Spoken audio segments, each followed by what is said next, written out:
Welcome back to Ox Tools. I'm Tom. So today what we're going to do here, this is a Square Off 2. My buddy Stan down in Southern California, he sent me these cool little speed squares that he makes, and these are heat-treated tool steel. And he got a surface grinder a while ago, and he's been making good use of that. Anyway, I just love these little guys here. In a previous video, Square Off 1, I believe, we checked the angle between this surface and this surface here. Well, some guys commented on that, and they said, "Hey, listen, you should have swept, or you should have checked the 90 too." Well, the 90 is a little bit harder to check since you know, it's a triangle. It makes it a little trickier to check. But we got some tricks up our sleeve how we might do that. And so we're going to pop over to the surface plate, get some inspection gear out, and take a look at how we might do that. And we're going to check out this. We're going to check out the 90 degree on these guys. Okay, so let's pop over there, and I'll change the camera around, and we'll look at Stan's little cool little his speed squares. Actually, what are you calling these things anyway, Stan? Stan's little squares, or Stan's earring squares, or what are you calling these anyway? So let us know, bud. Okay, so here's these little speed squares that Stan sent me, and we did a little inspecting on them on Square Off 2, was it, I guess? Or no, Square Off. We did a little inspecting on these, just joking around. We were checking out the angle. But a bunch of guys kind of wrote in and mentioned, they said, "Hey, you should have checked the 90 degree angle." Okay, and you know what? They're right, because the 90 is pretty important here too. Although we tend to use these mainly for this angled surface, but these are our reference edges here that we use to get things square, right? So now these are, you know, if it was a square, it would be a little easier to, you know, if it was a shape like that, a rectangle or a square, it would be a little bit easier to check all the 90s on it. So this complicates things just a little bit. But that's okay, because that's what makes it fun to check them.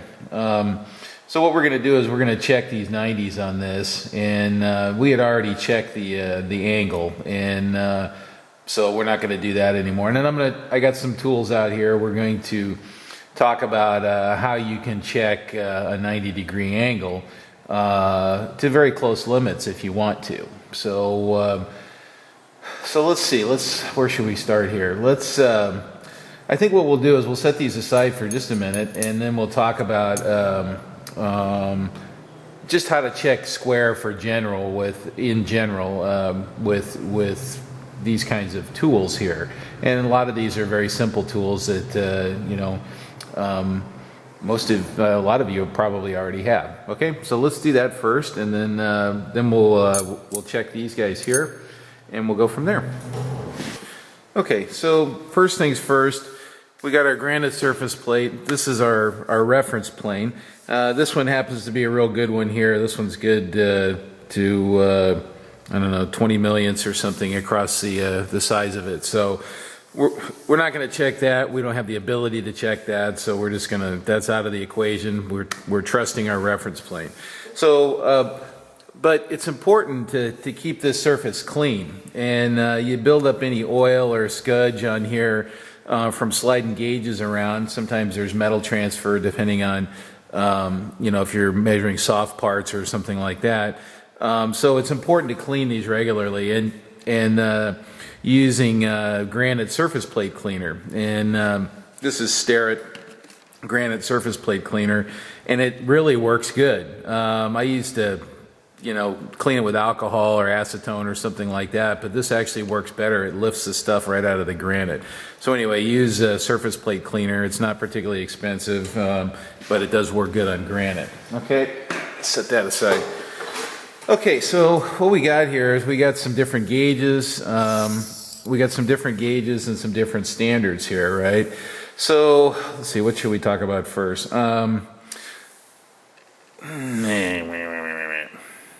All right, well, let's do this one first. This is a squeaky square.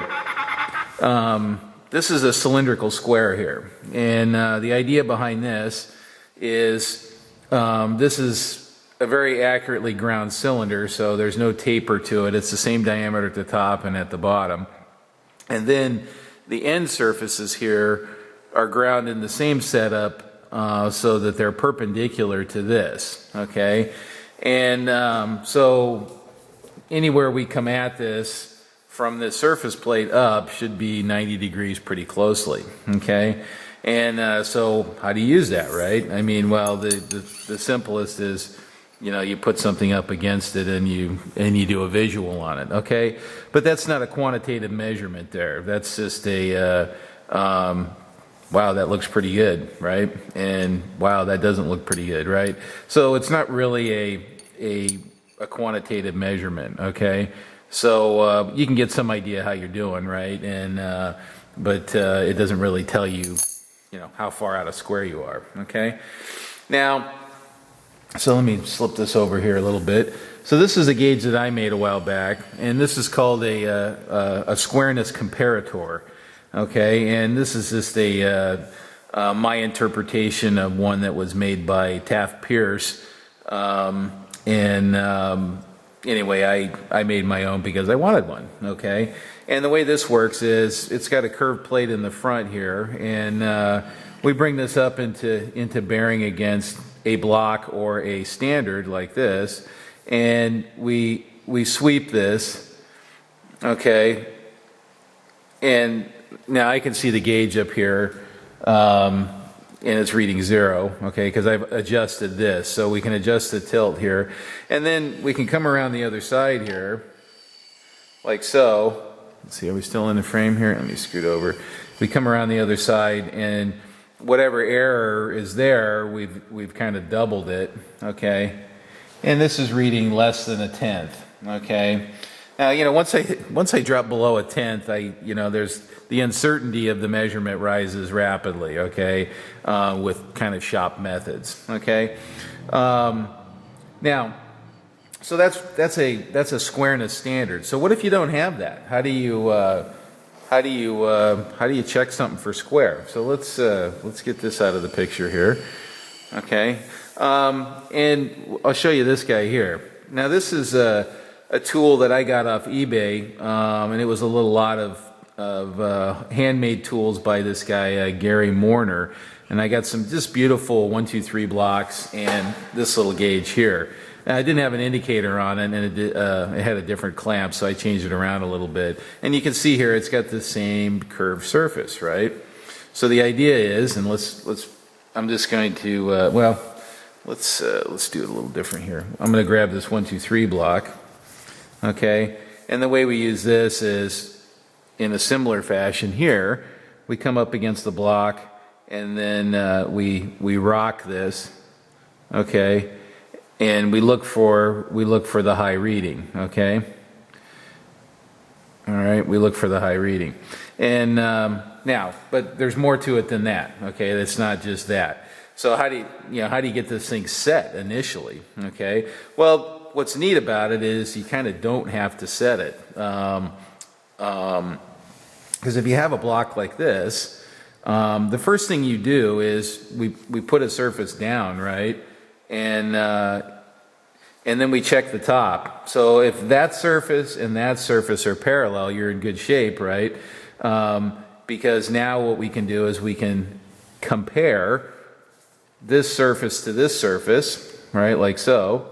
And then when we flip this block over like this, okay, we compare it again, and whatever we read here is double the error. So if this block is tipped like this, for example, in a kind of a radical sense, but these two surfaces are parallel, right? All right, so we come up and we do our little thing here, and we set our gauge and we zero it out, and now we flip it over. The block ends up like this, right? Because these surfaces were parallel, but it reads twice the error, okay? So by doing that, okay, you can split the difference, and now this thing is actually true, okay? It's a true 90 degree, okay? Now, these blocks happen to be really, really good here. These are Moore tool blocks, 1, 2, 3 blocks. And Moore, if you guys don't know, Moore Tools is probably one of the premier machine builders in the world, and they build some really fine stuff. These things are almost like gauge blocks. They're that good. And for example, now these are dry and clean, but well, it's stuck to the table. But these ring together basically, even with a bunch of holes in it. Okay.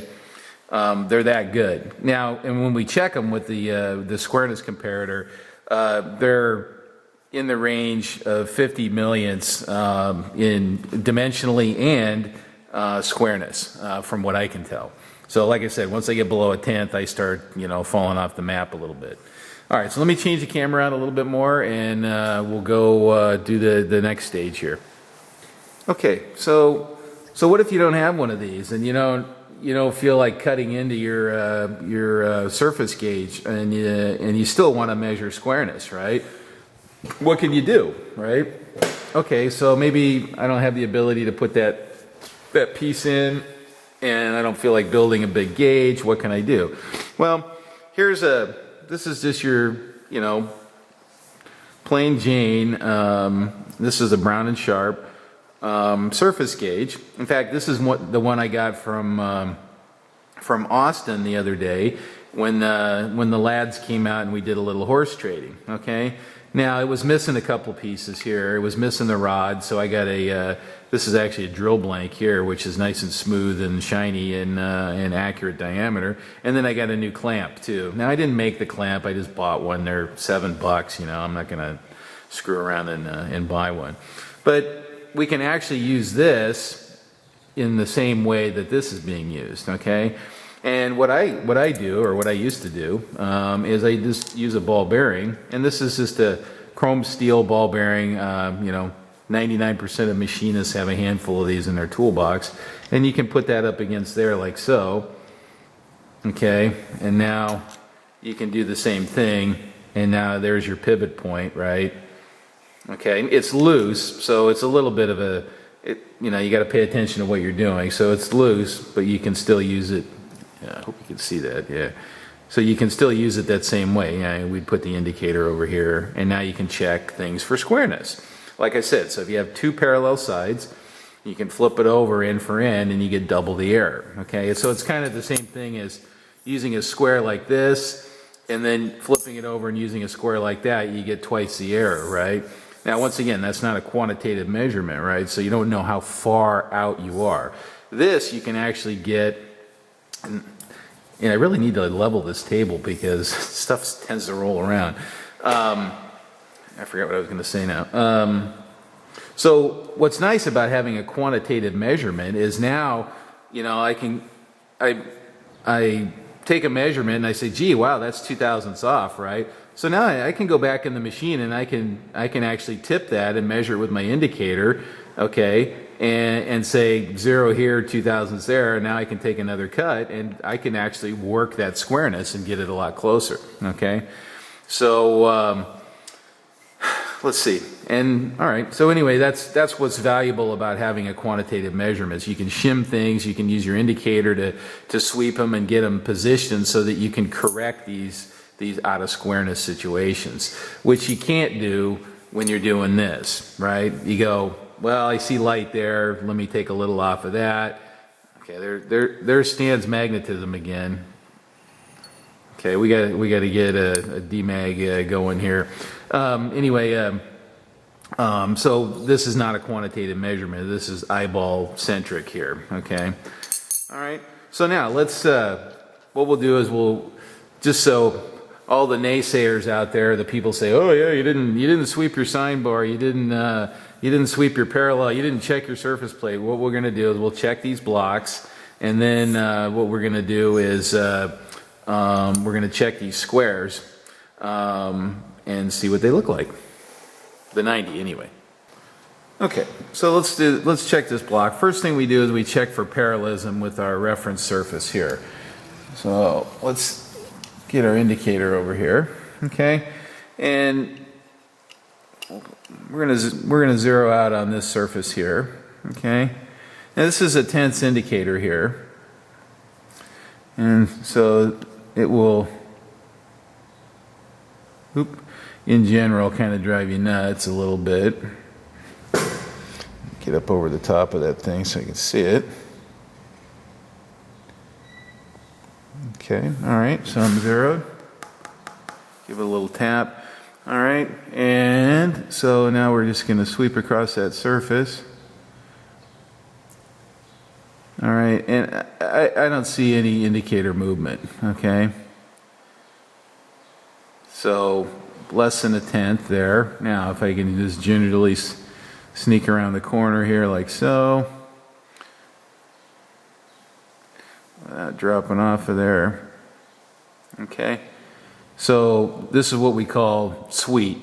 Okay, and once again, these are these more 1, 2, 3 blocks. Okay, so basically what I'm saying is this surface here is parallel with that surface. Pretty good.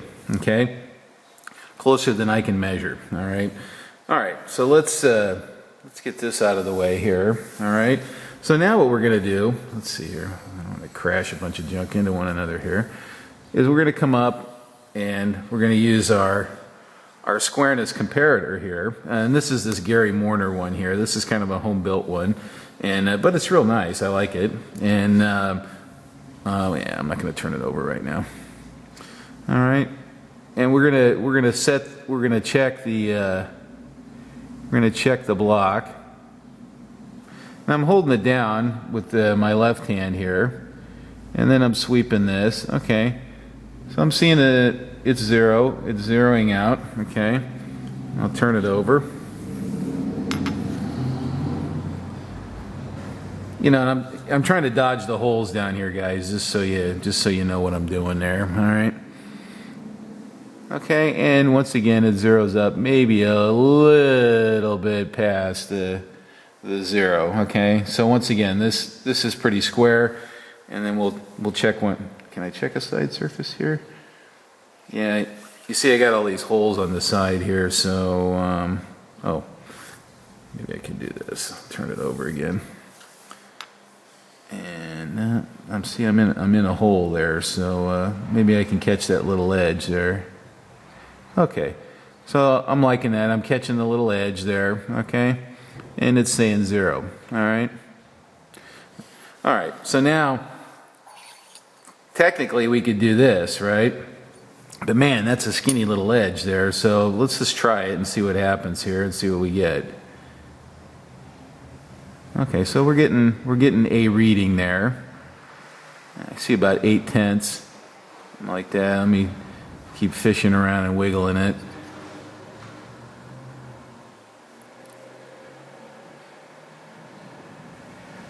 Maybe up to 9/10. So this is actually kind of hard. Okay, 9/10, something like that, almost a thou. Okay, and that's between that point and that point there. Okay, with this on our reference surface. So let's check the other one here. But I'm going to show you a better way to do this, because this is you know, it's a lightweight part. Okay, now this one appears to be the other way. Now remember, we zeroed this out, so it's perpendicular, okay? Because we can't flip these over.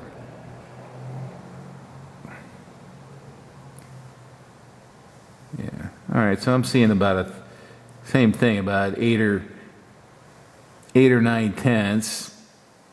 Seems to be, yeah, it varies a little bit. Yeah, I don't like this method for a little skinny part like this. So we're gonna check these a little differently. So I'm gonna change the setup around, and then we're gonna check these in a different way, and we're gonna use our really nice Moore block to do that. Okay, so what I've done is I've attached this to our 1, 2, 3 block, and we measured these. These are nice and parallel. And if you don't remember, these have a little shelf on it here too, so it has this inside edge that references there. So the first thing we're going to check here with this setup is we're going to check the parallelism of this internal surface here to this external surface. So we'll check that, and we're just going to use this indicator here. Let me get this set on here, like so. And yeah, you can probably see that. You know, I don't have a polarizing filter on the camera. All right. So what we're going to do is we're just gonna slide along here, like so. All right. So what is that? 5/10, 6/10. Let's go back. See if that's okay. There's a little bump at the end here, it looks like. All right, let's go way out on the end there. All right, there's something going on there, going across it. All right, well, let's just try to shoot the center line there.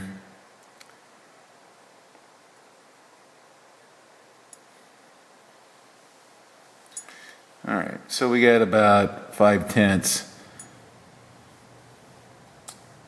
between that surface and this top surface, and it's referencing that step. Okay, so what we want to do though is I want to check the external ones, and so what I want to do is I'm going to adjust this till I zero this surface out as best I can. And then what we'll do is we'll rotate the block, which we know is square, and then we're going to check that surface there and compare that surface. Now, yes, there's some small errors in the block, and we'll take those into consideration when we rotate it. And if we were going to make corrective action, then we would take that into consideration. Okay, so let's see. Where are we here? Which way is it going? Okay, so it's coming up on this end here. So I'm going to make some little adjustments, and then well, let's see. Maybe I can do it on camera here. If I'm sneaky and clever here. Oh yeah, look at that near. Let me get it off of that.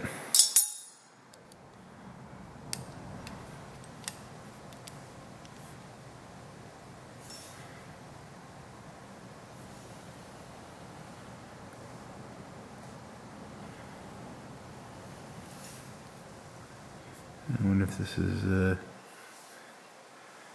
don't know why that would affect it too much. Let's just try finger tight there instead of Allen wrench tight.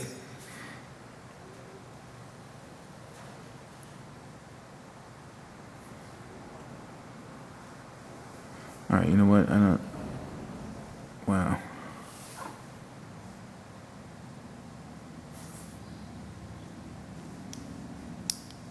All right, let's get, what I want to do, I think, is get it up off of that little edge.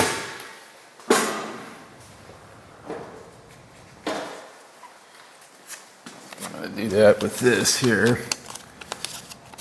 Just stick that under there. And then I'll set it down on that.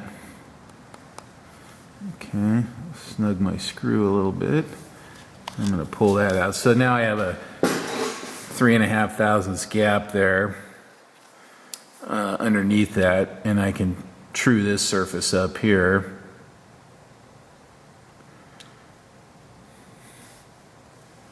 If I got lucky. All right, so that's falling away.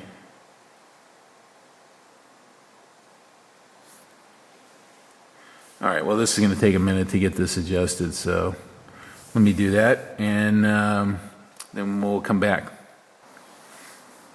Okay, so I got it now. So if we sweep along that, there's some little bumpies in there. Nothing radical, 1 or 2 tenths at the most. But this is basically parallel with this edge here, okay? And we're nice and snug, all right? Okay, so now what we can do Okay, and you know, I've checked this block. Come on, guys. You know, cut me some slack there. What we're going to do is we're going to rotate that 90 degrees. Okay, and we're going to put it up on there. Okay. And now we're going to check this edge here. Okay. You know, I had to change the focus there, I think. All right, well, we're just going to go for it right now. Get a quick sweep in there, and if I need to do anything. All right, so about half thou, something like that. Make sure our index is good. Yeah, back to 0. Okay, about a half a thou of 90 degrees. So this is falling away. So we're slightly acute. Okay, we're slightly acute is what's going on. Okay, and then the most important part here, okay, is, let me come off of the end here. Okay, is very carefully. Now we're going to go back and check our reference 0 and make sure that that hasn't changed. Okay. So before you go grinding your brains out or chasing your tail, trying to get that back where it was or get it straight, we're going to sweep that again. Okay, and our 0 agrees. Okay, so we're pretty happy. So with this corner, this corner is about a half thousandths down. Okay, so what we would do is we would set this up like so, and what we would do is tip that like such, right? We would tip it this way so that when we, if this read 0, we came over here, this would read, I got to think about that. So if that's down, we tip it like that. So if we read 0 there, this would be half thou down, and then we would grind that again, okay, and then we would do this whole procedure again to check that for 90, okay. Did I do that right? So if that's that way, oh no, we have to grind. I'm sorry, I got that backwards.